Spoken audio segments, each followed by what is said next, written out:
Kapit ng mahigpit dahil lalong umiinit ang tensyon. Matapos iligtas si Architect Alessandro si Athena mula sa rooftop at magkaroon pa ng isang super nakakakilig na accidental kiss na siguradong nagpabilis ang tibok ng puso natin, naging totoo na ang karma para kina Juliet at Lynette. Hindi lang sila napahiya, basang-basa pa sila sa hostesser. Pero ang drama hindi matatapos dito kasi si Amanda halantang selos na selos dahil si Athena ang piniling isama ni Alessandro sa isang high-stakes business lunch kasama ng isang malaking tycoon. Lagot na, sinong magawagi sa lunch meeting na ito? Ang sidekick na si Athena o ang bitter na si Amanda? Athena's POV. Dinala niya ako sa kanyang suite. Hindi siya nag-aksaya ng oras sa mga tanong ng staff o sa sino man ang makakita. Maingat nga akong nilapag sa gilid ng kama at bahagyang yumuko upang tingnan ang kalagayan ko. Hindi siya nagsalita ngulit ang tiga niya ay sapat nang magpakalma sa akin na para bang sinasabi nitong ligtas na ako ngayon. Mabilis niyang kinuha ang isang tuwalya at isang oversized na t-shirt mula sa closet. Lumapit siya at iniabot to sa akin sabay sabing, "Here, change into this. You are soaked to the bone. Ayokong magkasakit ka." Mariin ang tinig niya pero ramdam ko ang concern. Tumango ako, hawak ang tuwalya at t-shirt. "Thank you, sir." Mahina akong sabi. Nanginginig pa rin ang boses ko. "Don't mention it," sagot niya. Malumanay pero seryoso ang tono. "Just hurry up, okay? I'll be right back." Tumalikod siya at habang nagbibihis ako, narinig ko siyang may kausap sa intercom. Tumawag siya sa room service at narinig kong humingi siya ng mainit na sabaw. "Could you bring up some hot soup and make it quick, please? Maraming salamat." Di ko napigilan ang pagngiti ng bahagya. Hindi ko akalaing ganito siya kaalaga. Nang matapos akong magbihis, lumapit siya ulit. Halatang gusto niyang siguraduhin okay ako. "Better?" tanong niya. Ang mga mata niya ay nakatuon sa akin, puno ng pag-aalala. "Yeah," sagot ko, pinilit ang isang ngiti. "I did not mean for this to happen. I thought I'd be okay up there." Huminga siya na malalim at bahagyang umiling. "You shouldn't have to explain. They should have never left you there in the first place. I won't let this slide." "Sir Alessandro, hindi mo kailangan—" "Yes, I do," he interrupted firmly. "You deserve better than this treatment and I will just stand by and let them make you suffer." Bigla ko naisip ibahin ang usapan. Gusto ko malaman kung paano niya nalaman na nandun ako sa rooftop kaya nagtanong ako. "Paano mo nalamang nandun ako sa taas?" Huminga siya ng malalim. Parang sinusubukan niyang pigilan ang galit sa boses niya. Nakita ng janitor sina Miss Quirino at Miss Comia na pababa ng hagdanan, nagtatawanan pa raw. Narinig pa niya ang sabi ng isa, "Hayaan mo siyang manigas sa taas sa lamig." Agad siyang umakyat para tignan ka pero hindi niya rin mabuksan ang pinto. Napalunok ako at parang lalo kong nainis sa ginawa ng dalawa. Saktong papasok na ako sa hotel, patuloy ni Alessandro. Nang sinulubong ako ng janitor at sinabi ang nakita niya, kaya hindi na ako nag-aksaya ng oras. Hindi ko maiwasang mapansin ang pag-igiting ng panga ni Alessandro habang nagsasalita. Kita sa kanyang mga mata ang galit. "Bukas," dugtong pa niya, "makikita ng dalawa ko nung ibig sabihin ng kapalit." Agad kong hinawakan ang braso niya, sinusubukan pakalmahin siya. "Sir, wag na, hayaan mo na yun." Umiling siya at sa mga mata niya alam ko, walang balak si Alessandro na makinig sa akin. "Hindi, Athena. Hindi ko palalampasin to. Walang sino man ang may karapatan na tratuhin ka ng ganon." Wala na ako nagawa kundi manahimik. Alam ko, kahit anong sabihin ko, hindi magbabago ang desisyon niya. Naging tahimik kami, ngunit ramdam ko pa rin ang tensyon sa pagitan namin. Napansin kong nakatitig si Alessandro sa akin, mula sa aking mga binti, paitaas sa aking mga hita. Hanggang tuhod lang ang suot kong t-shirt niya kaya kitang-kita niya ang mapuputi kong mga binti. Alam ko hindi ako gandahan pero hindi rin ako maikakailang maputi at makinis. Nararamdaman ko ang init sa mukha ko lalo na nang mapansin ko ang paraan ng pagtitig ni Alessandro. Naparunok ako at pilit kong tinago ang mga binti ko. Dahan-dahang hinihila ang laylay ng t-shirt ko para lang maitago ang masyadong nakalantad na balat. Hinayaan ko siyang magpatuloy sa pagtitig kahit pa kumakabog ang puso ko sa kaba. Napatingala ako at napansin kong orasan sa dingding. Mag-aalas 12 na pala ng hating gabi. Biglang bumilis ang kabog ng dibdib ko nang maalala kong kailangan ko nang umuwi at baka mapagalitan ako ni Mama. Ayaw na ayaw niya kapag ginagabi ako ng uwi. Sa sobrang taranta ko, tumayo ako ng biglaan pero nawalan ako ng balanse. Akala ko babagsak na ako sa malamig na sahig pero sa isang iglap naramdaman ko may braso sa bewang ko at ako'y nasalo ni Alessandro. Sabay kaming bumagsak at sa pagkagulat ko, ako ang nasa ibabaw niya, nakapatong sa kanya. Nasa ilalim si Alessandro at ilang segundo kaming nagkatitigan, parehong nakaramdam ng pagkagulat. Ramdam ko ang mainit na hininga niya sa mukha ko at hindi ko sinasadyang napalapit ang mukha ko sa kanya. Hanggang naglapat ang mga labi namin. Hindi ko alam kung ilang segundo kaming nanatili sa ganong posisyon pero parang hubinto ang oras. Both of us were in shock, neither of us moving or saying anything. Nakatingin lang kami sa mata ng isa't isa na parang parehong naghahanap ng sagot sa kung ano ang nangyari. Biglang kumatok ang room service para akong natauhan at agad bumalik sa aking sarili. Agad akong bumangon, pulang-pula ang mukha sa kahihiyan. Si Alessandro bumangon din, kitang bahagyang ngiti sa labi niya. "Are you okay?" tanong niya. Medyo pabulong pero halatang nagpipigil ng ngiti. Tumango ako, pilit iniiwas ang tingin ko sa kanya. "Yeah, I'm fine." Narinig ko siyang huminga ng malalim at nakita ko nagpipigil siya ng tawa. "Careful next time. You might just end up kissing someone again." Naparunok ako, feeling even more embarrassed. "Sorry," bulong ko sabay alis ng tingin. Lumakad siya papunta sa pintuan para buksan ang room service. Tahimik lang akong nakaupo habang inaayos niya ang tray ng pagkain. Maya-maya bumalik siya sa tabi ko. May dala siyang mangkok ng mainit na sabaw at inabot sa akin. "Ito, drink this. Baka mahawa ka sa lamig ng gabing ito." Sabi niya at medyo may alaalang ngiti sa kanyang mukha. Naramdaman ko ang pag-iinit ng pisngi ko sa hiya pero tinanggap ko ang mangkok at bahagyang sumimsim sa mainit na sabaw. Napatingin ako kay Alessandro at parang wala lang sa kanya ang nangyari kanina. Relaxed siya, tahimik na nakaupo at nakatingin sa akin.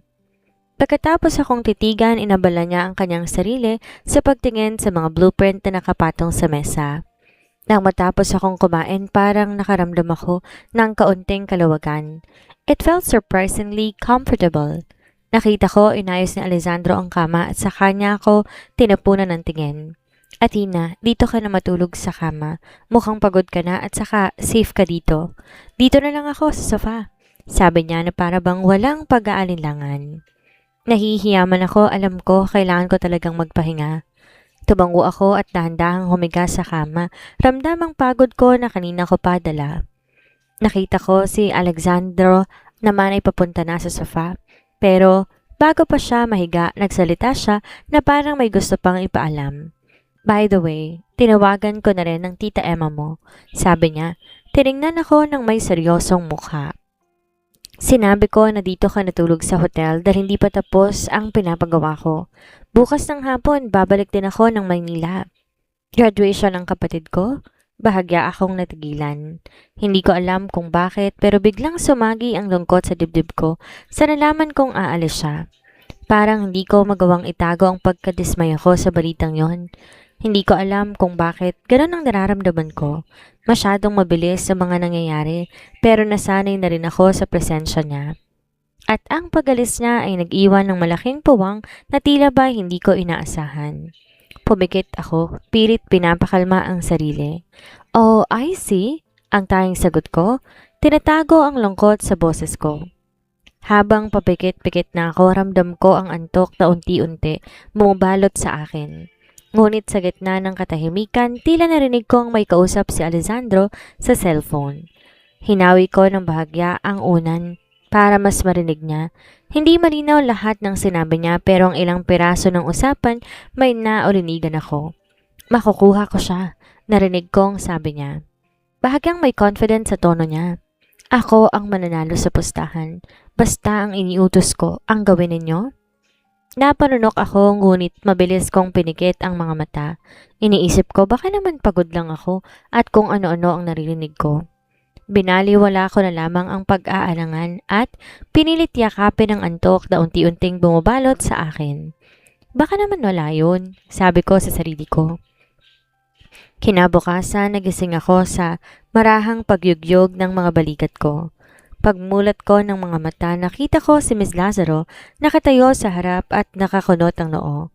Athena, bumangon ka na. Umakyat ka sa rooftop at makita mo kung anong ginawa ni architect kina Juliet at Lynette. Sabi niya, ang tono niya ay nababahala. Dahil sa narinig ko, agad akong bumangon at nagmadaling umakyat. Pagdating ko sa rooftop, nanlaki ang mga mata ko sa eksenang bumungad sa akin. Si Alessandro ay nakaupo sa isang monoblock chair, nakataas ang isang paa at may hawak na hose na ginagamit ng pandilig ng halaman. Nakapande-4 siya, mukhang kampante lang, habang hawak ang hose na nakatutok kina Julia at Lynette.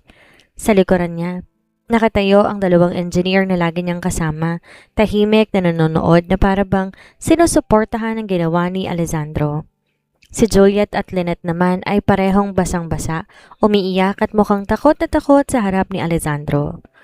Sa bawat patak ng tubig mula sa hose, narinig ko ang kanilang sunod-sunod na paghingi ng tawad. Ngunit hindi natinag si architect. Narinig ko pa siyang magsalita, puno ng otorisasyon. Alam niyo na ang consequences ng ginawa niyo kagabi kay Athena. Kung kayo kaya ang ikulong ko rito at palamigin sa rooftop, magugustuhan niyo ba? Tanong niya at tila ba binabalik sa kanila ang takot na naranasan ko kagabi. Gusto kong mag-sorry kayo sa kanya ng totoo, hindi yung sorry na wala namang laman. Halos hindi ko na mapigilan ang sarili ko. Agad kong nilapitan si Alessandro, marahang hinawakan ang braso niya. Sir, tama na please, sabi ko nakikiusap. Masama ang loob ko pero hindi ko ginustong umabot sa ganito ang lahat. Napalingon siya sa akin. At nakita ko sa mata niya ang galit na kanina pa naroon pa rin. Halos hindi ko na mapigilan ang sarili ko. Agad kong nilapitan si Alessandro at marahan kong hinawakan ang braso niya. Sir, tama na please. Hindi ganun kadali lang. Athena, hindi mo alam ang takot ko nung malaman ko kagabi na nandun ka sa rooftop dahil sa ginawa ng mga dalawang to. Sagot niya, ngunit nakita ko bahagyang lumambot ang ekspresyon niya. Napakagatlabi ako. Please, Alessandro, hindi mo kailangan gawin to. Nagsisisi na sila, tingnan mo naman. Napatigil siya, ngunit bago niya ibaba ang hose, pubuntong hininga muna siya at nagbigay ng huling tingin sa dalawa, parehong namumula na sa kahihiyan. Mag-sorry kayo kay Athena at gusto ko. Nakaluhod kayo sa harapan niya. He commanded furiously. Nagkatinginan ang dalawang babae, halatang nag-aalilangan. Ang pride nila tila ayaw magpaubaya. Hindi ko maiwasang kabahan sa nakikita kong galit sa mga mata ni Alessandro. Agad niyang nilaksan ng hose at pinatama ang tubig sa mukha nilang dalawa. Napaigtad ang dalawa. Napapunga sabang pilit tinatakasan ang malakas na agos ng tubig. Ano? Hindi ba kayo magsasorry? Tanong ni Alessandro, malamig ang boses, habang pinapanatili ang direksyon ng hose sa kanila. Okay, we're sorry. Sigaw ni Julia, halos sumisigaw na dahil hirap na sa tubig na tumatama sa mukha niya. Huminto si Alessandro at tumingin sa akin bago bumalik ang tingin sa dalawang babae. Good, sabi niya, ngunit ang tingin niya para nagsasabing hindi pa siya lubos na natutuwa. Halatang labag sa kalooban ng dalawa pero wala na silang magawa. Dahan-dahan silang lumapit sa akin, bumagsak ang kanilang mga balikat at nang nasa harapan na ako, wala silang nagawa kundi lumuhod. Unang nagsalita si Lynette, pilit na nilalambingan ng boses niya, ngunit halatang nagpipigil ng inis. Athena, sorry. Hindi namin sinasadya yung nangyari kagabi. Alam mo naman, biro lang. Sumingit si Juliet. Oo nga, Athena. Masyado lang kaming sigurong naging, masaya? Pero hindi naman namin intensyong iwan ka sa rooftop ng ganun. Sorry na ha. Pero hindi ko nagustuhan ang tono nila. Parang napipilitan lang, parang hindi talaga totoo. Kita ko nakakunot ang noo ni Alessandro. Halatang nararamdaman din ang di sinserong paghingi nila ng paumanhin. Sige pa, malamig na utos ni Alessandro. Kung gusto nyong matapos na to, just make sure, taos sa puso ang sorry ninyo. Hindi yung parang napipilitan lang. Napayo ko ang dalawa. Napilitang muling tumingin sa akin si Julia. Mas mahinang boses niya ngayon na para bang nawala ng lakas ang kayabangan. Athena, pasensya ka na talaga. Hindi namin dapat ginawa yon. Handa kaming tanggapin kahit anumang parusa kung gusto mo, basta't mapatawad mo lang kami. Sinundan siya ni Lynette. Halatang pigil na ang mga luha. Athena, hindi ko na uulitin, promise. Di namin alam kung anong pumasok sa utak namin, kaya't sana patawarin mo kami. Tinitigan ko sila, sinusukat ang sensibilidad sa mga mata nila. Hindi ko maramdaman kung totoo nga ba ang paghingi nila ng tawad. Ginagawa lang nila to dahil sa takot na nadama nila kay Alessandro. Muling nagsalita si Alessandro, seryoso pa rin. Sana malinaw sa inyo ngayon kung ano ang consequences kapag may ginawa kayong masama sa kapwa ninyo. Next time hindi ko kayo basta palalampasin. Banta niya sa dalawa at hinila ko papalayo. Napapitlag ako nang biglang pisilin ni Alessandro ang tungko ng ilong ko. Di ko maiwasang mapaatras ng bahagya, gulat na gulat habang tinititigan siya. Nakangisi siya, tila aliw na aliw sa reaksyon ko. Alam mo, Athena? Sabi niya, may mapanoksong ngiti. Kailangan mong turuan ng leksyon ang mga taong mapang-api. Huwag kang basta nagpapadala sa awa at takot. Huwag kang paaapi, okay? Tumangulang ako kahit na medyo lutang pa rin ako sa mga nangyari kanina. Di ko maiwasang mapatingin sa kanya at doon ko napansin may mahinang ngiti siyang binibigay. Isasama kita mamayang tanghali bago ko umuwi. May pupuntahan tayong lunch meeting, sabi niya. Bubuntong hininga at tumitig sa akin ng direkta. May imi-meet tayong business tycoon. Siya ang may-ari ng isang malaking construction company sa UK at nagpaplano siyang mag-invest sa Pilipinas para sa isang malaking infrastructure project. Parang integrated transportation hub or airport expansion, pati isang malaking luxury hotel sa Palawan. I rolled my eyes upward. Wow! Napabulong ako. Alam ko importante to kaya't nagulat ako na isasama niya ako. Pero bakit ako, sir? Kaya mo naman mag-isa. Ngumisi siya, ang isang kilay bahagyang nakaangat. Kailangan kita, kaya tulungan mo ko. Alam mo naman, mas nakukumbinsi ang presence ng isang smart at charming na kasama. Tsaka ikaw rin ang magiging alalay ko for the day. Di ko maiwasang mapangiti ng hilaw. So ako pala magiging sidekick mo ngayon. Exactly, sabi niya sabay kindat. Tulungan mo ako, okay? Kailangan ko ang project na to, Athena. Napatango ako pero di ko pa rin maiwasang matawa na lang sa sinabi ko. Para naging big deal sa akin bigla ang pagiging alalay niya lang. Athena, magpapalit lang ako saglit ng damit para maihatid na rin kita sa inyo para makapagbihis ka rin. Paalam niya habang naglalakad siya papasok ng kwarto. Tumango ako at ngumiti. Okay, thanks. Isama mo na rin ang gamit ko? Pahabol kong sabi at tumango na lamang siya. Nang biglang dumating si Amanda, bihis na bihis, sobrang sexy pa ng suot. Di ako sigurado kung saan siya galing pero ramdam ko agad ang matalim na tingin niya sa akin. Lumapit siya sa akin, may pilang ngiti sa labi.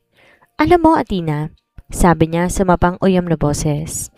You think you can just walk into his life and take my place? Sisirain kita sa mga mata ni Alessandro. Aagawin mong papel ko, ha?